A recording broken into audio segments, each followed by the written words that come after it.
Aha, we are live. Hello, everybody. Welcome to the Tuesday Chats again. I'm joined this week by Gary McPherson. Now, Gary and I haven't actually met in person, but man alive, we've had some conversations.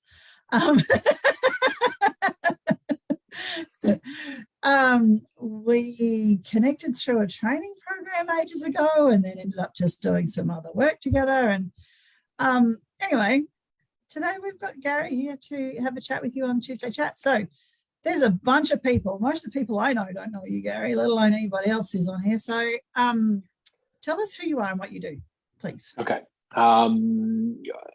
Thanks for the wonderful introduction too, by the way. I'm so professional. Wow. It is Tuesday. It's Tuesday Chat. Right? Exactly. It's not chat. Tuesday. It's not Tuesday suit and tie. And for those of you playing along at home, yes, I am in real estate. No, I don't wear suit and tie daily. This is what you get. This is what you'll see when I'm out at auctions on the weekend. So long story short, guys, I'm a buyer's advocate. And for those of you that don't know what that is, that's somebody that helps you buy your home and or your investment. Now, in Australia, that really only makes up about 4 to 5% of the people in the market that will use professional services like us. So we're a very niche sort of scenario, but that niche is growing, which is great because it levels the playing field more so than anything.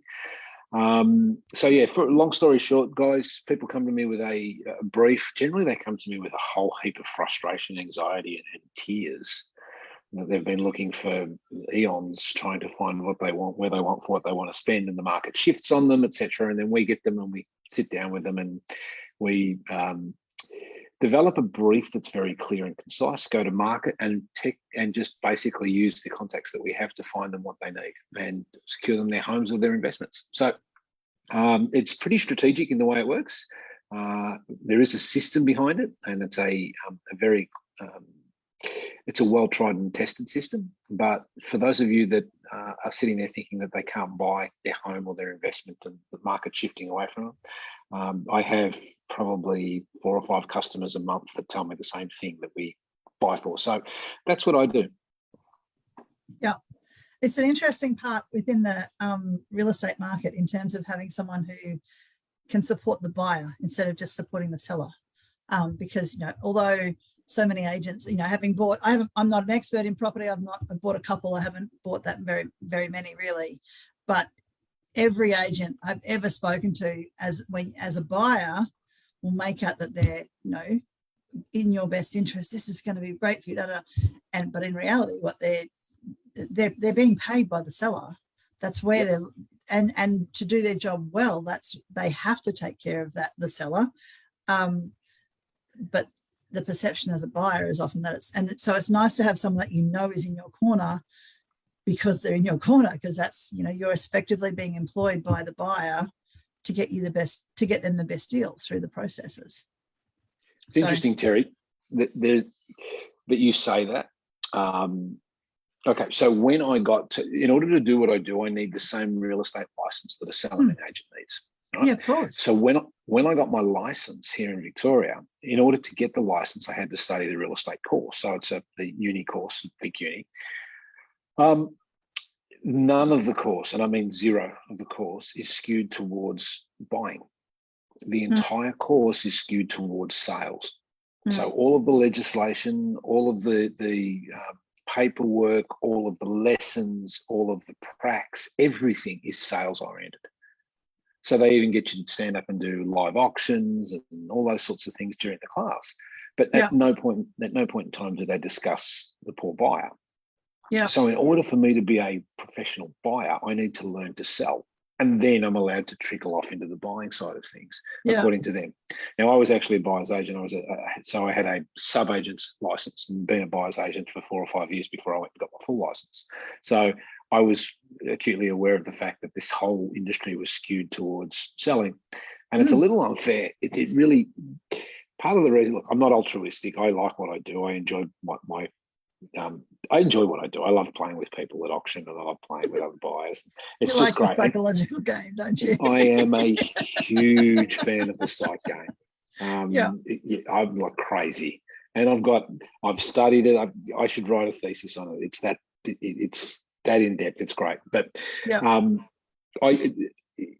I'm not altruistic. I do stuff because it earns good money and I get my clients good results and all that sort of stuff. But I still have that little background that sits behind me and says, it's a little unfair that the whole market says to the poor buyer, you can do it, you'll be fine. And then they pit them up against sales agents that have extensive training and extensive networks, and it's just totally one-sided. Yeah, absolutely. And it's, as a buyer, that I've been in touch with you just this last couple of weeks because I have a friend who's trying to buy locally to where I am, moving from out of the area to near me, and she's in the nursing industry, for goodness sake, and her husband's like FIFO. They've got nothing to do with real estate. It's not their jam, and so the learning curve in that process for them, given the craziness of like every real estate market right now. It's a bit intense. Well, I'm looking down a lot as I'm talking to you because I've got my phone down here and watching the conversation that's coming up with the chat because I can't see it on my screen. So Mitch is here saying hello, good morning, and Laurelie, who's my mum. Hi, mum. Gotta love her. My mum's coming to watch. And Mary Beth, who is amazing. Mary Beth's over in the US, so she jumps in. And Amy, we were just talking about you, Amy. When's your book? Is it today that the book is launching? Amy's book that you said? Is. Yep. So Amy, International Women's Day today. So shout out to all the women. Amy has penned a chapter in a book called, I believe it's called My Courageous Journey. And that launches this evening. So there's a big gala festival for that one. And I look forward to actually reading the book. I wish I could get to Melbourne like that so I could be there. It would be so good. Well, we want you here, Terry. I know, but you'll have to that are playing against me. You'll have to get on a boat first, apparently, if you want to leave Queensland and paddle to the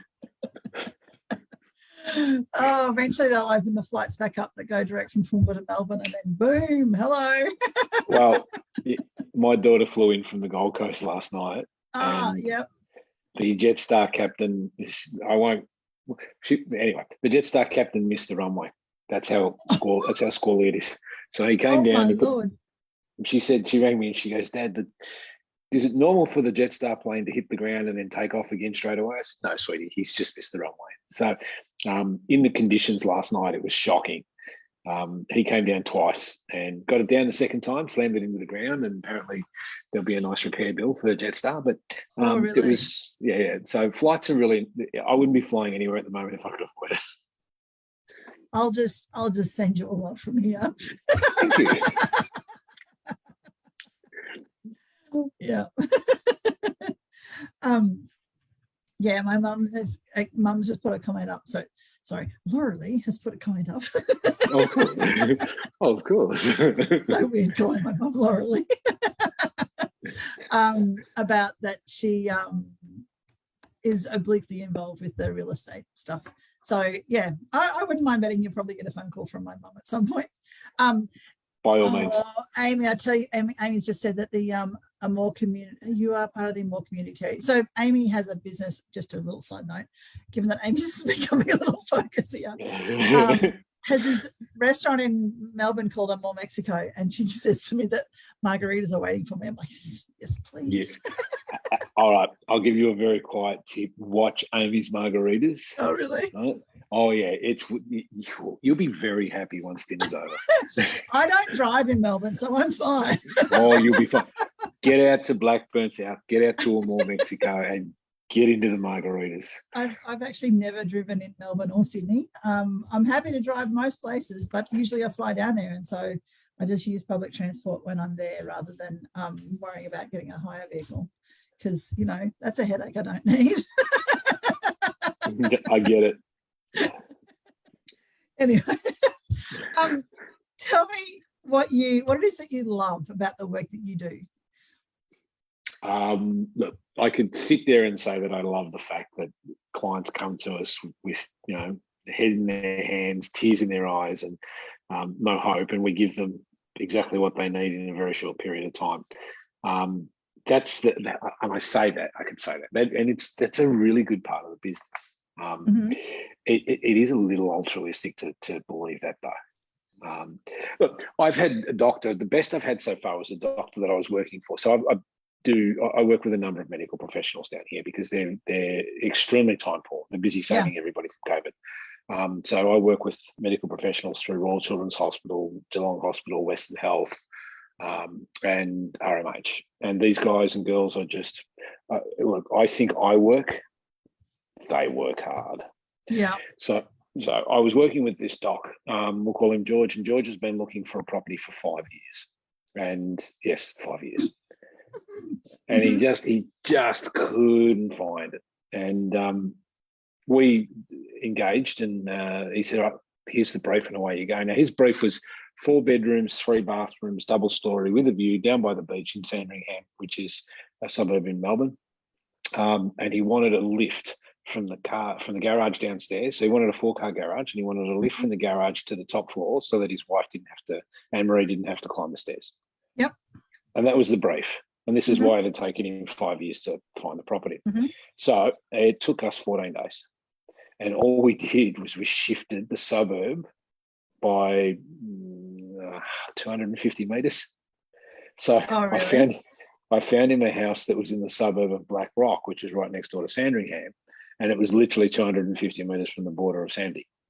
So I said to him, "Go and have a look at the place." And he went, "Yeah, but it's not Sandringham. I want Sandringham." And I said to him, "I'm sure you do, but just go and have a look at the place. And once you've had a look, tell me if it's the style that you want, and then we'll find it for you in Sandringham."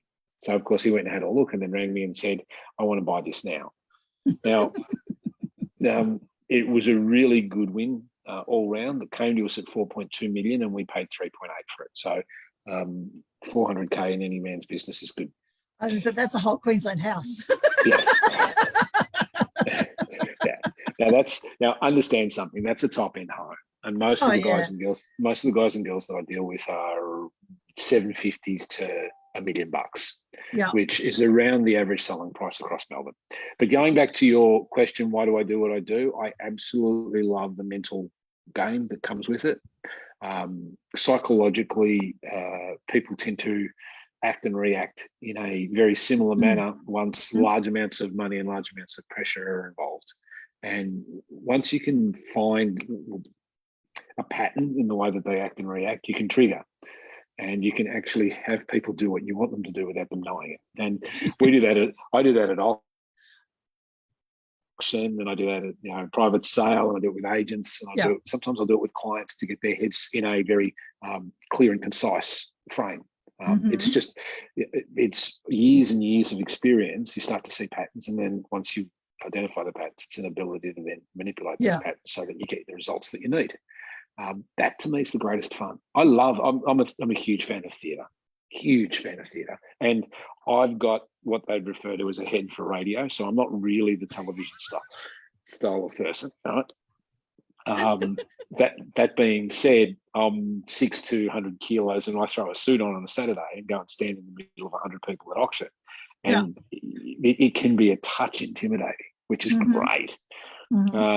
So the aim for us is to have a big budget when we go to auction, but to spend as little of it as we can. And if that means that I need to dominate the space and the environment in a psychological manner, then that's what it is. And I study sales books. I've got a very vast sales background. So I worked for Borrell's Timber Division for 7.5 years. I worked for the Roads and Infrastructure Division for a few years. I've run at least 3 businesses of my own in betwixt and in between. So generating income, doing sales, working on all bits and pieces associated with prospecting and closing, etc. It's just all, it's a system that I'm well aware of. Yeah. What's fun is when you apply it to big bucks. Yeah. All right. It's because the second they put a few more zeros on, everybody loses their and I won't say what they lose, but they lose it. Right? Yeah. Right? And it's just awesome. You can literally wipe somebody's confidence out with $1,000 bid. Oh yeah. Yeah. Right? But it's all in how it's placed. Yeah. Yeah. Yeah. Go on.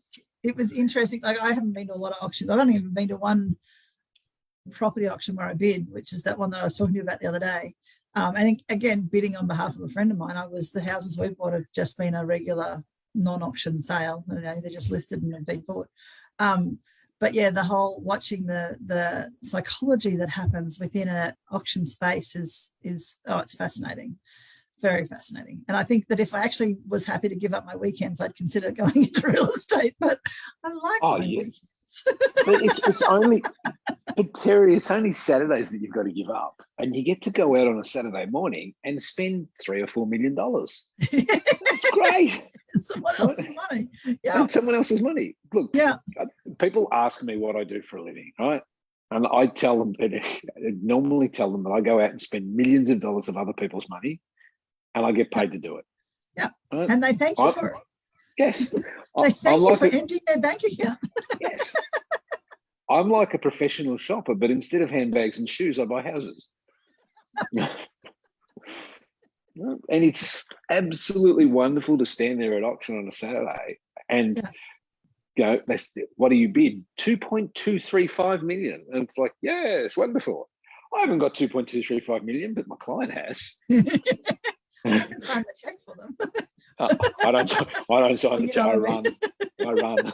It's like, yeah, we won. Run.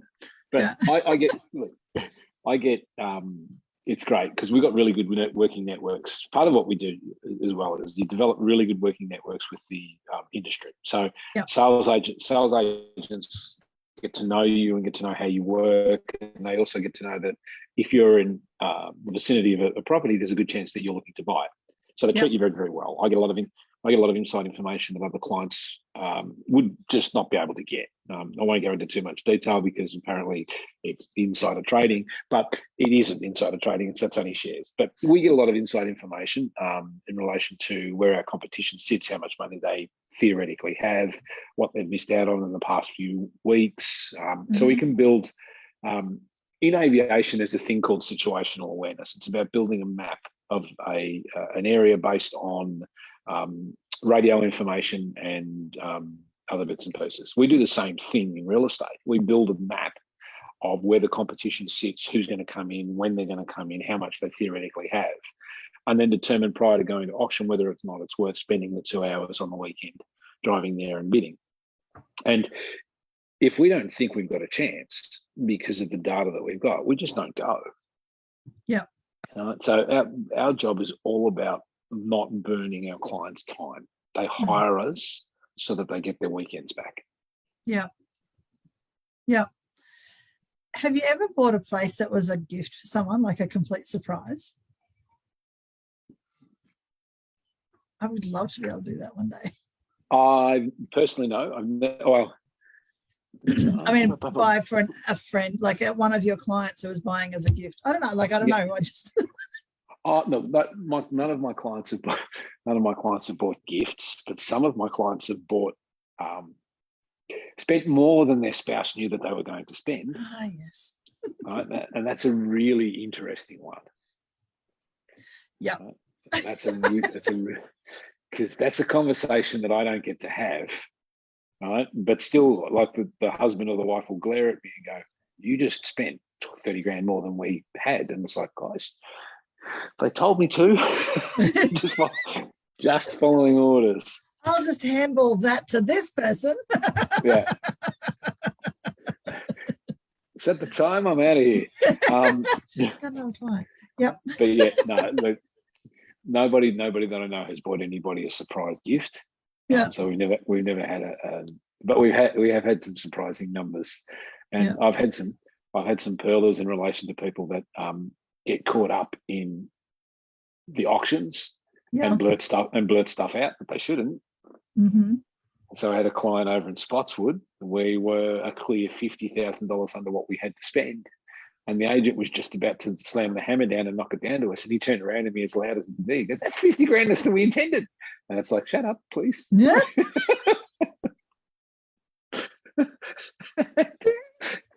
and his wife just turned around and started hitting him. It was awesome.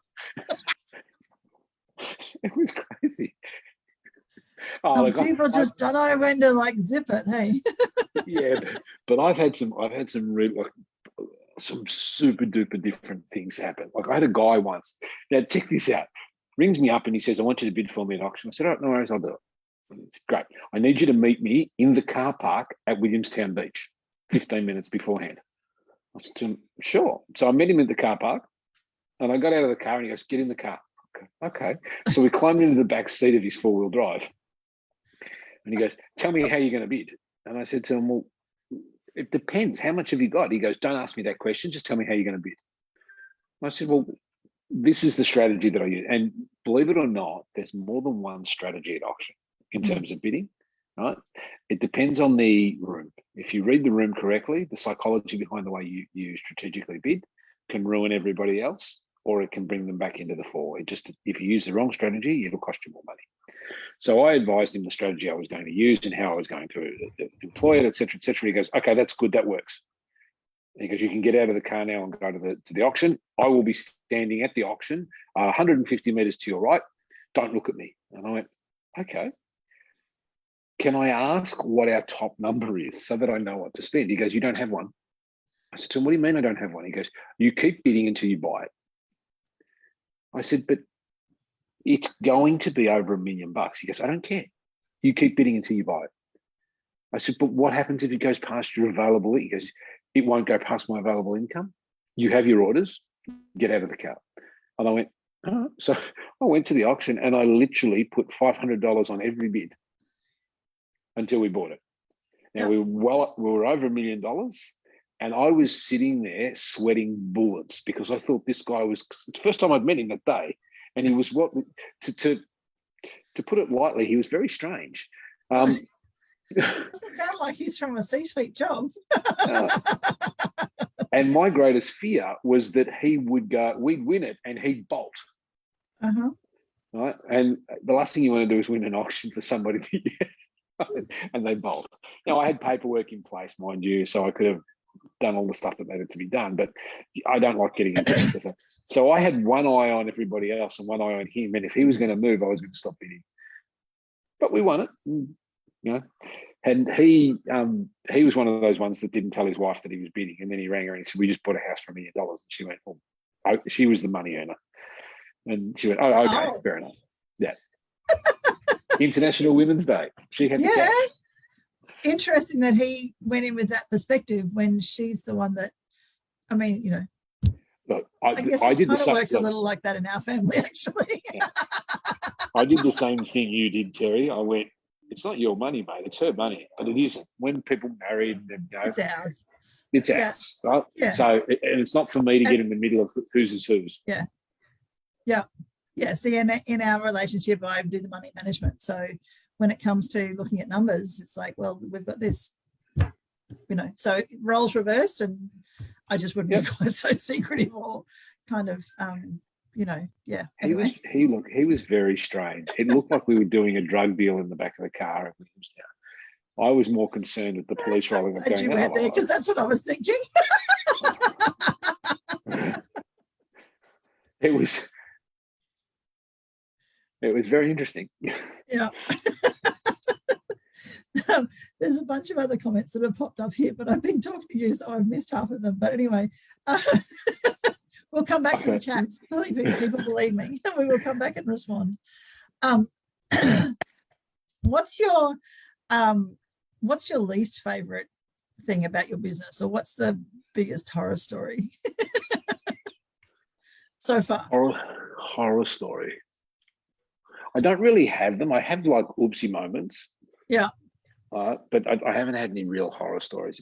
I mean, think about this. There's so much emotion pent up in the buy. People are, you know, it's their dream and you know, it's their hope and their wish that they're going to get this place. And then when they get it, right, they have what's referred to as buyer's remorse. It's what we learned about years ago. Now, every single person that buys a home suffers it, and I pre-program all of my purchases as they're signing the documentation that by evening they will feel nauseous, right? And that if they just sit down and have a think about all of the prep work that they did and all of the numbers that they've run and all of the strategies that they've employed, they will find that they've done the job correctly. And once you've done the job correctly, then it can't be a bad buy, pure and simple. But buyer's remorse is the biggest one. But I get a couple of clients that will choke at the last minute. So I had a guy that took me a year to buy my home because he kept going back to Korea. So we worked for, well, as you do. We'd work for 3 weeks and then he'd go to Korea and he'd come back a month later, and then we'd work for a month and then he'd go to Korea for 2 months and come back. And it took us a year. So effectively, we eventually bought a place, and it was a great auction. It was out in Bentley, and it was I knew somebody else had put a bid in prior to auction, and I knew that was where their top end was, and it was under our top end. So I started the auction $1 over her bid, and she left the front yard in a screaming fit, and it was I cause that sort of stuff on purpose, though, Terry. Yeah. Right? So what you want to do is, if you have a situation where the world comes crashing down on everybody else, right, then the agent's got to settle it all down, and in the meantime, you're still there nice and calm. You can just progress through to what you need. So anyway, we started at the number that was higher than hers, and had a lot of fun, and we won the auction, and we went inside and sat down, and Albert turned around to me and he goes, "Where do I put subject to finance and subject to building inspection on the contract?" And I went, "Mate, it's an auction. You own it." And he goes, No, I don't want to own it. I want the option to. And I went, okay. Now, English was a second language for Albert, correct? Yeah. Nice guy. He just got confused on the way in. The agent is having kittens. He's just bought it. It's unconditional. You're a professional agent. What are you doing? Da, da, da, da, da. So I said to the agent, just cool your jets. Take a breath. Cool your jets. I rang the girl who had referred Albert to me, who I bought a few places for. She's respectfully, she's what I would refer to as a powerhouse in the Korean community. She's a beast, absolute beast in business and everything. So he gets on the phone to her and he speaks to her, and then he gets off the phone and he hands the phone to me and he signs the contract and he doesn't even blink. So I got on the phone and I go, "Caitlin, what did you say to him?" And she said, I just said to him that you'd done all the work and that if you said it was good, and to stop complaining and crying like a child inside." And he did the exact thing she told him to do. So, I said to her, "Look, I owe you dinner." And she said, "Of course you do. I'll see you soon." And that was all there was to it. Right. So it was wonderful. But so I've had like last minute connections where people have heart attacks, and you get. I had 2 clients on the one property. That was horrible. I had 2 clients on the one property. The first client had been through, didn't think that they could buy it, stepped off. Second client went through it, and he was one of those guys that knew more than me. They'll still work with you, but they know more than you do. And he was in Cali at the time when I was bidding. His wife was here in Australia. We were going through it. We missed out on the auction by $15,000. So we had a deal on the table, and this is in southeastern suburbs on a $2.1 million property. 15 grand was the difference between whether he bought it or not. Yeah. So he said to me, "Look, they'll come down to 15. There's nobody else on it. Just doesn't matter." I said, "All right, if that's the way it goes, that's the way it goes." So I went home. Sometimes you have Saturdays aren't always wonderful. You don't always get to spend millions of bucks. So I went home and I was a little deflated because it was a lot of work that we put in, and this guy was 15 grand away. So was he 15 under reserve? Is that what you're saying? No, we hadn't even got to reserve yet. Yeah, right. Right. They were passing it in, and the agent said to me, "For 15 grand, you can have it." Yeah, right. And he said, "No, I'm not coming up to 15. This is all. We're the winning bid," which we were, the highest bid, but that still hadn't hit reserve. Yep. I said, "Okay, fine. That's all there is to it." So I went home. I had a few Southern Comforts that evening and watched TV with the good lady wife, and I was a little bit intoxicated when the phone rang at 11:25 that night. And it was the agent, and he said, "Are these clients yours as well?" I said, "Yeah." And he said, We followed them up. They walked through the first day. They've just realised they can buy it. They want to buy it. And I went, okay. So now I've got one guy who's waiting for them to come back 15,000 and another client that's happy to go the extra. The agent had quoted the second couple that were ready to buy it $50,000 more than the reserve, and they were okay with it. Mm-hmm. So in my slightly inebriated state, I rang California and I said, they're going to sell it, and they're going to sell it Monday at 9 o'clock. And they're going to sell it for what you said you wouldn't pay. He said, no, they won't. They're lying. I said, okay, so we're clear. The people that are going to buy it are my clients as well. He went, oh. I said, so I want to give you the first opportunity. You were first there. They have just come on. And if I lose them as a client, I lose them as a client.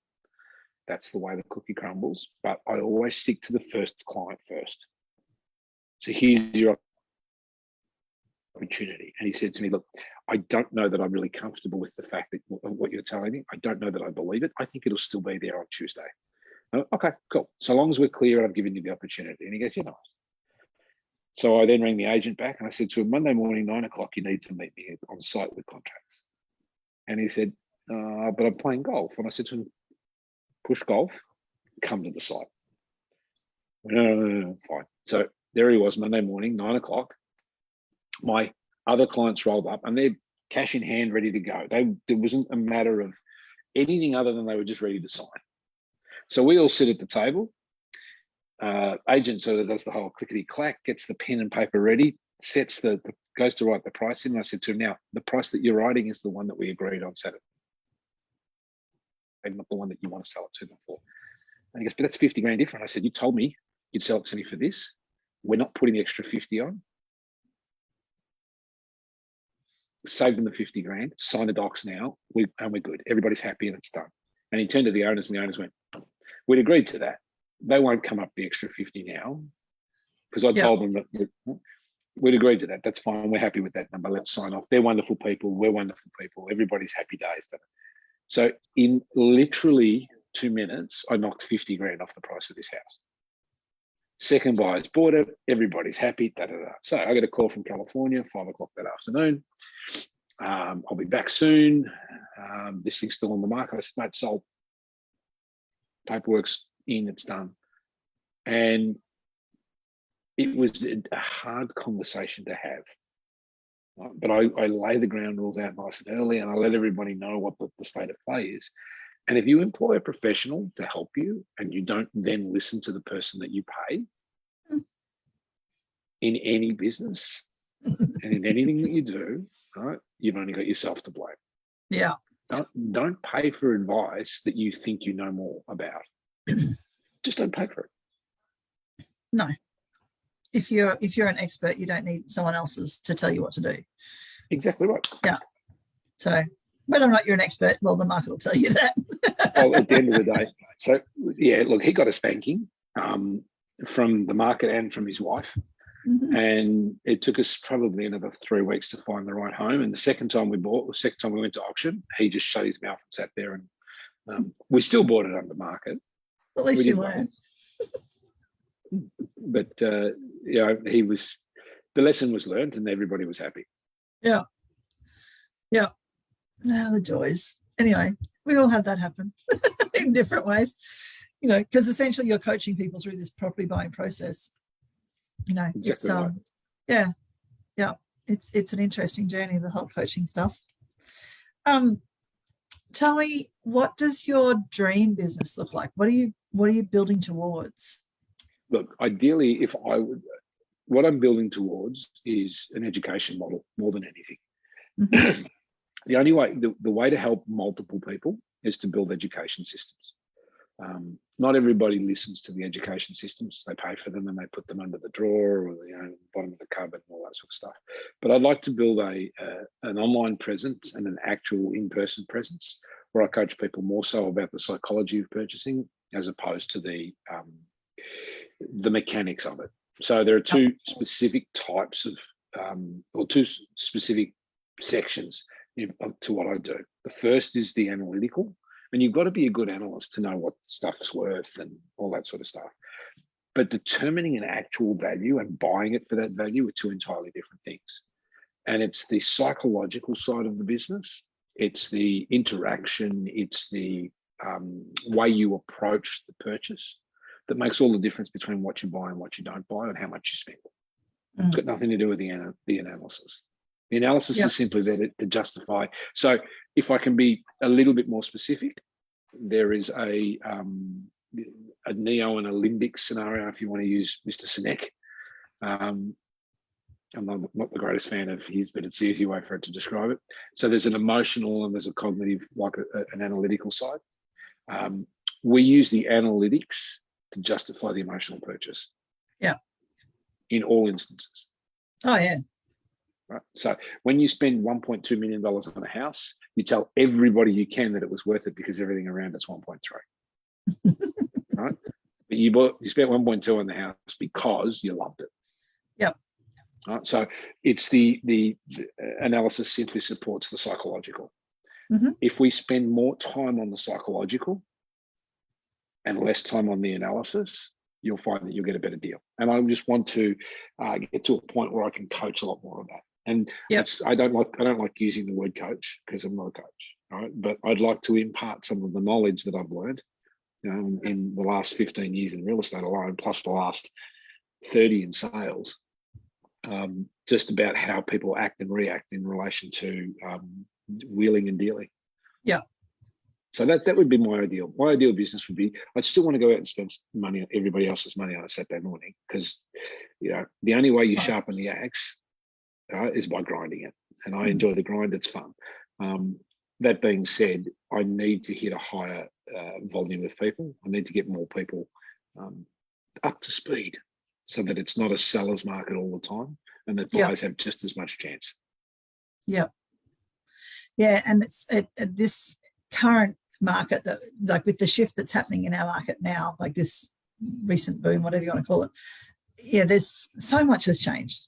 It'll be interesting to see, how long it takes before it starts to slow down and come back to something similar to what, we have lived for the last 5 or 10 years, I guess. But again, I mean, the market that I live in is very different to the Melbourne market where you are too. So yeah, but I've traded in the Toowoomba market. Yeah, I know. Yeah, I know. I'm just saying it's Toowoomba. From my understanding, and please correct me if I'm wrong, because I'm not the expert in this space, but even just the whole role of auctions within current market, like Toowoomba market hardly ever sold anything at auction. It was more about testing the market, and then negotiations would happen afterwards, and the auction would just give you the right to negotiate first. Whereas Sydney and Melbourne markets typically have been big auction-based markets. So there's a shift in the negotiation process that happens in even just within that dynamic. So yeah, it's okay. Quick tip on that one for anybody that's paying attention. If you want to determine whether or not it's a buyer's or a seller's market, have a look at the percentage of auctions versus private sales.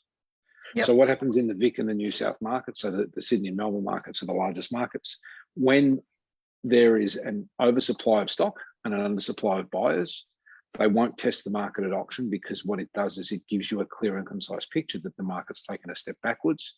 And we work on groupthink. And when I say we, I mean buyers work on groupthink.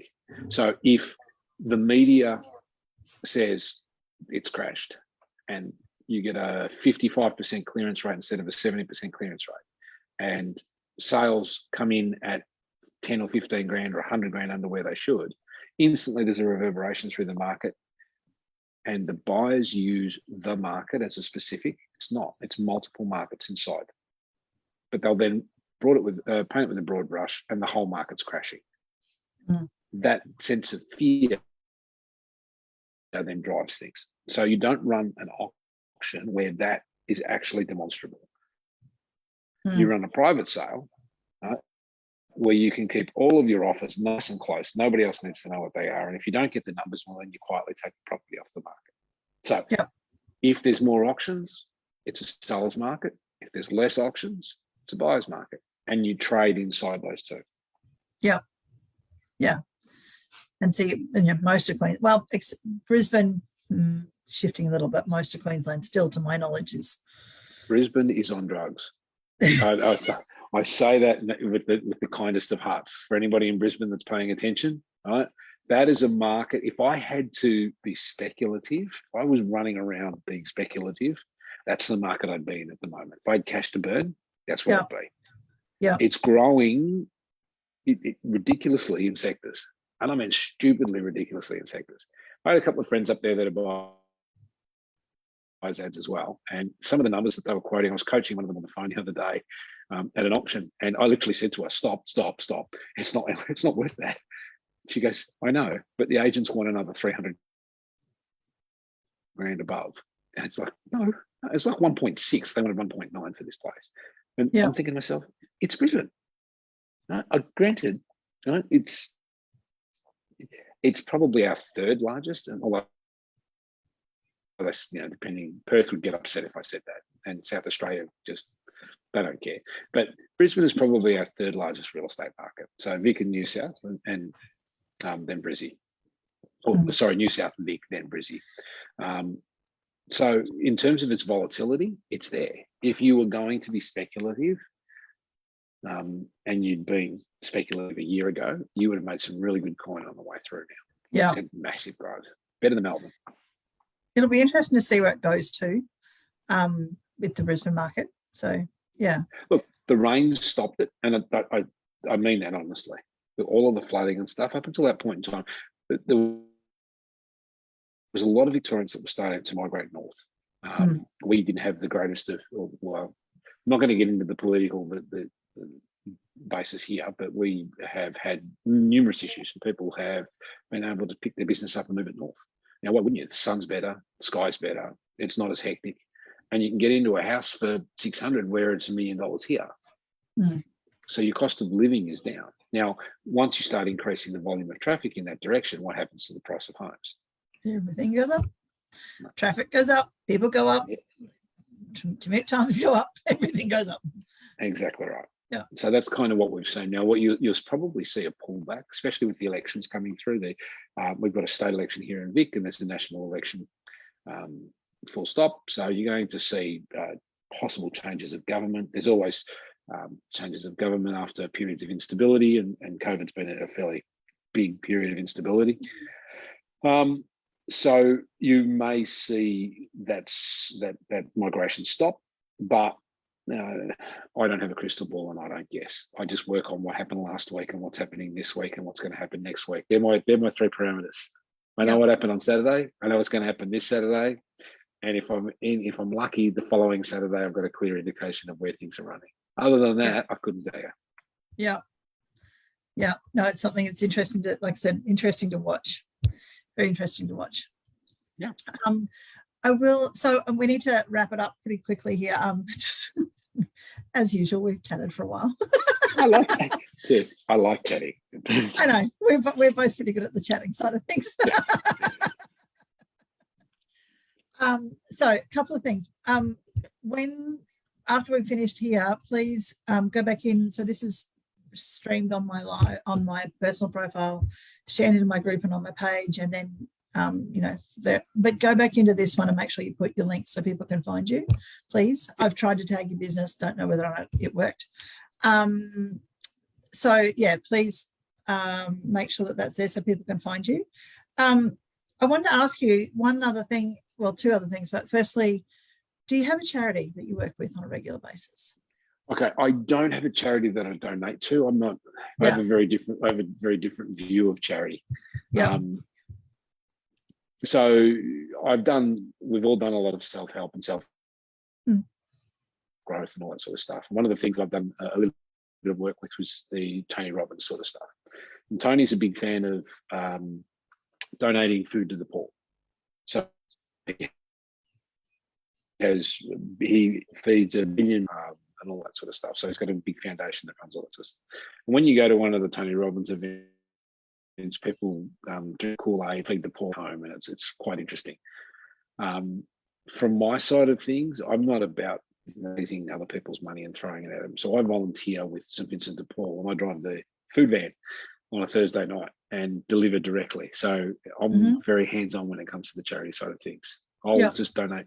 I prefer to donate my time than raise cash, because anybody can make money, right? But it's when you actually give it the hours that makes the difference. And it's to say it's humbling for me is a very interesting way to put it, because I deal with the top end of town a lot. I deal with people that have millions of dollars. And it's not until you come across people that are, on the bones of their ass, basically, and don't have any cash. And you offer them food and they say, I'll only take this much because the next person needs food. And you're kind of like, guys, take the whole box. I'll go and buy the box. It's humankind. So in terms of charity, that's what I do. So, yes. Yeah. And I think that's really important that a lot of people, it's like you said, it's so easy to give money if you have an abundance of money, but time is our only finite resource. And you're giving your time to these people and, obviously getting so much out of it, because otherwise you wouldn't continue. But yeah, it's an interesting journey, isn't it? Being able to actually physically do that and help people in that way. I love it. Yeah. Keeps it real. It does. 100%. Yeah. What's your number one tip? That's my last question for today. What's your number one tip you'd like to share with people today about anything? Thoughts of things. It is the beginning of the book Think and Grow Rich. It's the first chapter. It's pretty much the truth of all things. If you can think it, you can do it. Yeah. I like that. The amount of times in my say, I can't do this. I can't find my home. I can't. Sit there and think about it. Think about the fact that you can do it, not the fact that you can't, and you'll eventually get there. Because if I can do it, you can do it. Right? So that's just in my business, but thoughts are things, right? So be very careful about what you think about. Keep your thoughts as positive as you physically can. Always focus on the stuff that you want, not on the stuff that you don't want. And how you see the world is, in a nutshell, driven by how you think. Yeah. So number one tip, thoughts are things. 100%. One of the things I so agree with that. One of the things I speak to with my clients about a lot is, you want that? Well, how can I? You frame everything around how can I? And it gets your subconscious to go and look for solutions for you. Yeah. That was Kiyosaki in Rich Dad Poor Dad. Rich Dad said to Robert Kiyosaki, never say, I can't get that. Say, how can I get that? Yeah. Right? There's always a way. Yeah. Right? The question is whether or not the price that you pay is acceptable to you. And that price might be time, it might be money, it might be compromising what you think, what you hold dear, whatever it may be. There's always a way. It's not a matter of whether you can or you can't. It's a matter of whether or not you're willing to put the effort in. Right? And it's not necessarily worth putting the effort in all the time. Right? But when it is, do it. Don't complain about it. Yep, absolutely. Love it. Thank you. So appreciate your time. And as always, enjoy our conversations. So peeps, if you want advice from Garry in relation to real estate, and particularly if you're Melbourne based right now, but I'm sure that there's others around who you would be able to help, have the conversation. So for now, though, I'm going to say thank you for your time, Garry. I so appreciate it. And it's bye from me. You're more than welcome, Terry. Thank you.